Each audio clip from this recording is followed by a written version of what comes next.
জনপ্রিয় লোকসঙ্গীত শিল্পী ও মানিকগঞ্জ ২ আসনের সাবেক সংসদ সদস্য মমতাজ বেগমকে ১২ মে ২০২৫ সোমবার রাতে রাজধানীর ধানমন্ডি এলাকা থেকে গ্রেপ্তার করেছে ঢাকা মহানগর গোয়েন্দা ডিবি পুলিশ। ডিবির যুগ্ম কমিশনার মোহাম্মদ নাসিরুল ইসলাম জানান, ধানমন্ডি স্টার কাবাবের পেছনের একটি বাসা থেকে রাত 11:30টার দিকে তাকে গ্রেপ্তার করা হয়। মমতাজ বেগমের বিরুদ্ধে রাজধানী ও মানিকগঞ্জে একাধিক হত্যা মামলা রয়েছে। বিশেষ করে ২০২৪ সালের জুলাই-আগস্ট মাসে বৈষম্যবিরোধী আন্দোলনে সহিংসতা ঘটনায় তার বিরুদ্ধে মামলা দায়ের করা হয়। এই মামলাগুলোর মধ্যে উল্লেখযোগ্য একটি হল মিরপুর থানায় দায়ের করা হকার সাগর হত্যাকাণ্ডের মামলা, যার ভিত্তিতে তাকে ৪ দিনের রিমান্ডে নেওয়া হয়েছে।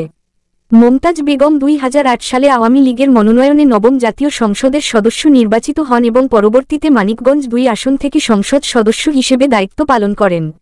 তবে দ্বাদশ জাতীয় সংসদ নির্বাচনে তিনি স্বতন্ত্র প্রার্থী দেওয়ান জাহিদ আহমেদের কাছে পরাজিত হন। আওয়ামী লীগ সরকারের পতনের পর মমতাজ বেগম আত্মগোপনে চলে যান এবং তার ব্যাংক হিসাব Bangladesh financial intelligence unit (BFIU) কর্তৃক অবরুদ্ধ করা হয়। বর্তমানে তিনি ডিবি কার্যালয়ে রিমান্ডে রয়েছেন এবং মামলার তদন্ত চলমান রয়েছে।